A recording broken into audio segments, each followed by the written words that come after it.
Hi everyone, I'm Ryoko, a resident of the Animator Dormitory. In my videos, I talk about the everyday lives of new animators like me and the dormitory that we live in.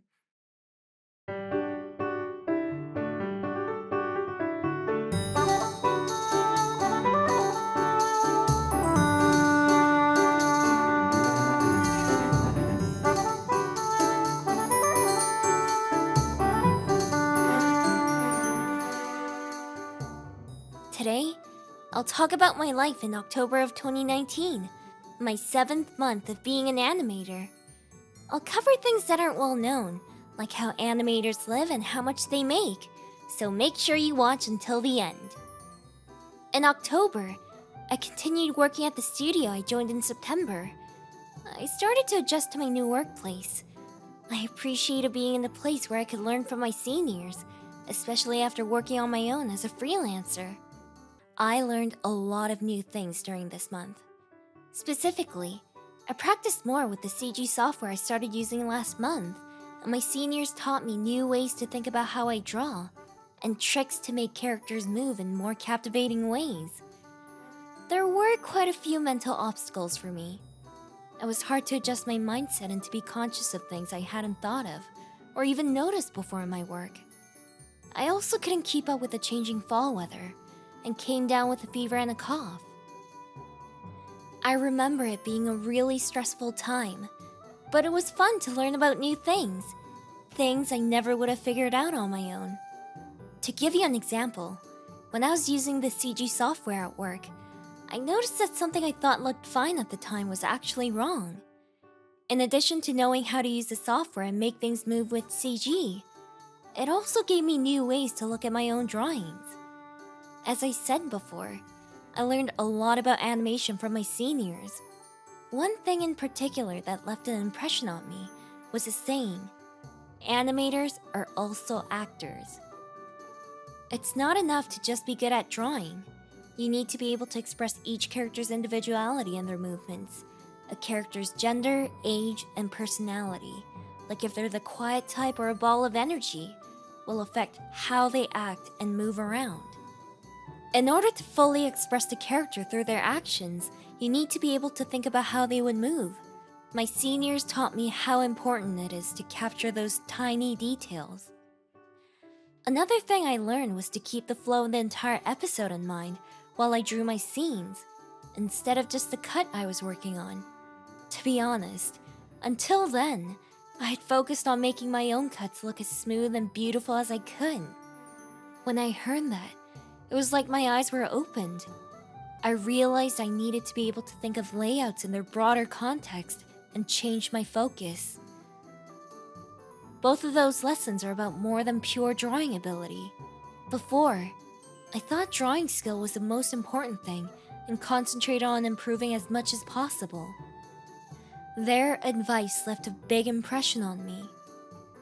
Everything my seniors taught me back then helped shape me as the animator I am today. I always keep their advice in mind while I work even now. There's so many things they taught me that I probably never would have figured out if I had kept freelancing.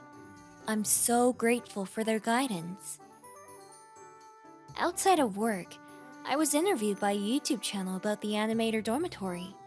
It was my first time being interviewed, and it was hard for me to express myself, even though I was talking about my life and everyday life.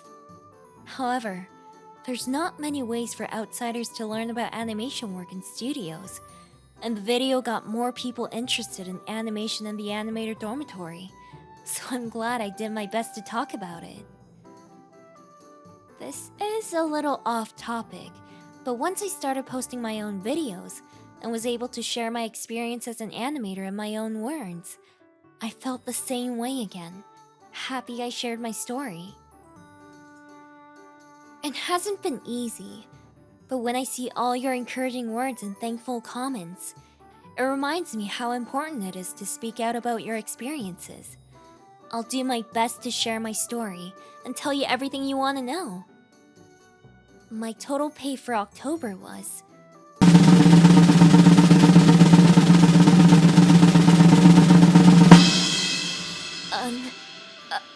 amazing $2,140. But this is actually 2 months of pay. It included my pay from September too. So in October, I got 2 months' pay, which added up to an amount I had never seen before. I was surprised that a set salary changed my income so drastically. Back when I freelanced, there were months where I had almost no income. Now that I have a stable salary, I can fully concentrate on my work. There's something called the $1,000 wall, where it's very difficult for new animators to make more than $1,000 in a month. For me, I was finally able to overcome it after 7 months of being an animator. When you think about it, a monthly income of $1,000 isn't that much. But there's not many anime studios like mine where you can receive a monthly salary over $1,000. It's great if you can start your career at an anime studio that will pay you a set salary, but there's not many of them to begin with. That's all for today. What did you think?